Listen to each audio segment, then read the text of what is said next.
Hey guys, welcome back to my channel. তো চলে এসেছি আজকে আরও একটা নতুন ভিডিও নিয়ে।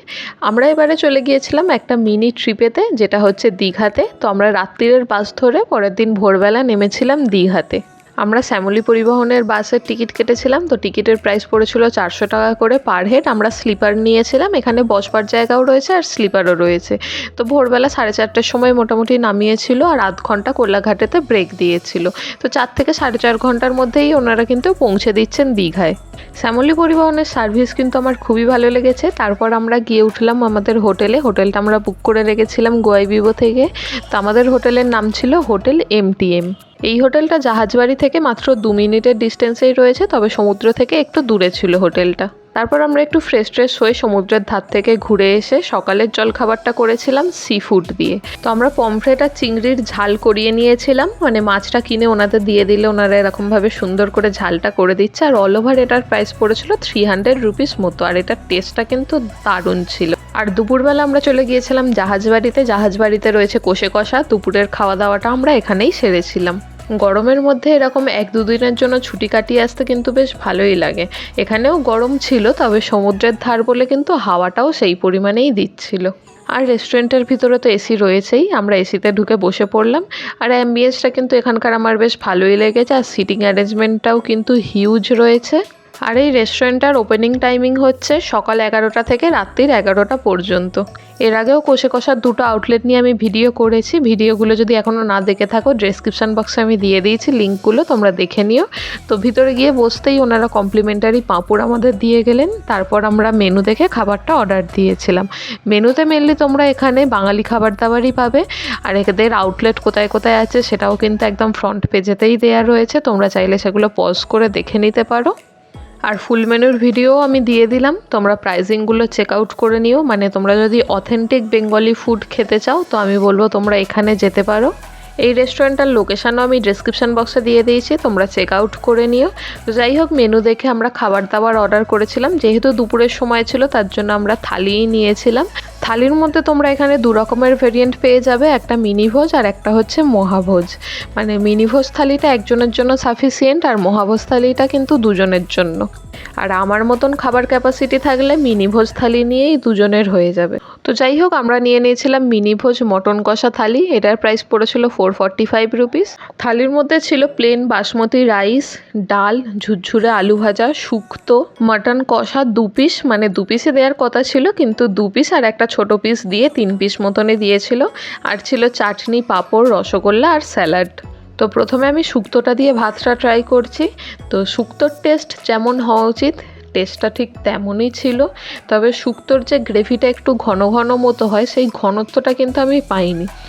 আদারওয়াইজ টেস্ট ওয়াজ গুড, কিন্তু এই ঘনত্বটা হলে টেস্টটা মনে হয় আরও একটু বেটার হতো। তারপর আমি সোনামুগ ডাল দিয়ে ভাতটা ট্রাই করছি। তো সোনামুগ ডালের ডেন্সিটিটা কিন্তু একদম পারফেক্ট ছিল, আর একটু মিষ্টি মিষ্টিও ছিল। তার সঙ্গে ঝুরঝুরে আলু ভাজা তো রয়েছেই, মানে ভাত, ডাল আর ঝুরঝুরে আলু ভাজা থাকলে বাঙালির আর কি চাই। আর এটার টেস্টটাও কিন্তু একদম পারফেক্ট ছিল। তো সবকটার কম্বিনেশন কিন্তু আমার জাস্ট হেভেনলি লেগেছে। তোমরা কখনো কোষে কষার কোনো আউটলেটে গেলে এখানকার থালিগুলো কিন্তু অবশ্যই ট্রাই করো। তারপরে মাটন কষা রয়েছে, কিন্তু মাটন কষাটা আমি কিছুক্ষণের জন্য স্কিপ করছি। স্কিপ করে আমরা চলে এসেছি চাটনি পাঁপড়ে। চাটনি পাঁপড়ের টেস্টটা কিন্তু আমার বেশ ভালোই লেগেছে। চাটনিটা বেশ মিষ্টি মিষ্টি ছিল, আর পাঁপড়টা তো একদম কুড়মুড়ে ব্যাপারটা ছিলই। আর রসগোল্লাটাও কিন্তু একদম গরম গরম ওনারা সার্ভ করেছিলেন। তো রসগোল্লার টেস্টটাও কিন্তু আমার অসাধারণ লেগেছে। এবার আসা যাক মাটন কষাতে। তো মাটন কষার জন্য আমি আলাদা করে নিয়ে নিয়েছিলাম বাসন্তী পোলাও। এটার প্রাইস পড়েছিল 195 রুপিস। 195 রুপিসের মধ্যে কিন্তু যে কোয়ান্টিটি দিয়েছে সেটা 2 জনের জন্য একদম সাফিসিয়েন্ট। পোলাওটা কিন্তু একটু মিষ্টি মিষ্টি ছিল, কাজু কিশমিশ তো একদম ভরে ভরে দেওয়া রয়েছে, আর রাইসটাও কিন্তু একদম ঝুরঝুরে ছিল। আর মাটন কষার সঙ্গে একটু পোলাও না হলে ব্যাপারটা কিন্তু ঠিক জমে না। এই মাটনটাও কিন্তু খুব ভালোভাবে সেদ্ধ হয়েছিল, আর একটু স্পাইসি তো ছিলই, আর খুবই সফট আর জুসি ছিল।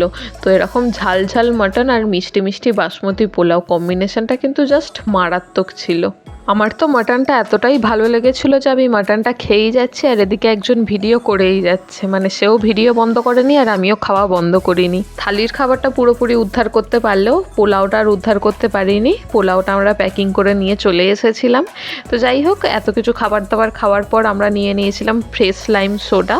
এটার প্রাইস পড়েছিল 80 রুপিস। এটা সুইট সল্ট অ্যান্ড মিক্স পাওয়া যায়, কিন্তু ওনারা আমাদের জিজ্ঞাসা করেননি, ওনারা মিক্সটাই দিয়ে চলে গিয়েছিলেন। তবে এই মিক্স ফ্রেশ লাইম সোডার টেস্টটা কিন্তু আমার দারুণ লেগেছে, কারণ এটার মধ্যে সুইট আর সল্টের ব্যালেন্সটা কিন্তু একদম পারফেক্ট ছিল।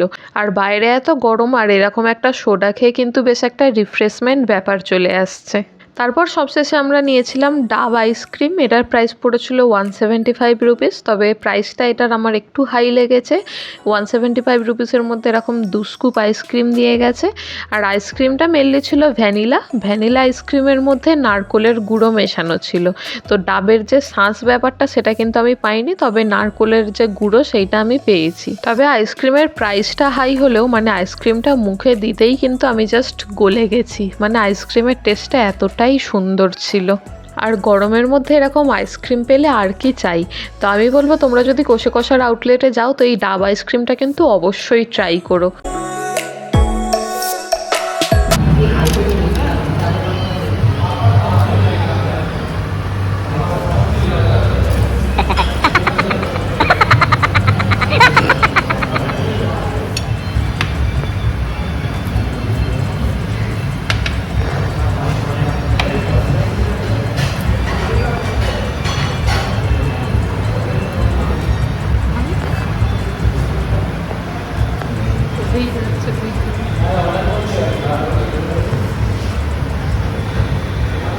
তো আজকের ভিডিওটা তাহলে এখানেই শেষ করছি। ভিডিওটা ভালো লেগে থাকলে ভিডিওটাকে লাইক করো, কমেন্ট করো আর প্রচুর পরিমাণে শেয়ার করে দিও। তো দেখা হচ্ছে পরের ভিডিওতে। ততদিন পর্যন্ত স্টে সেফ অ্যান্ড হেলদি। আর আমার চ্যানেলটাকে অবশ্যই সাবস্ক্রাইবও করে নিও। টাটা।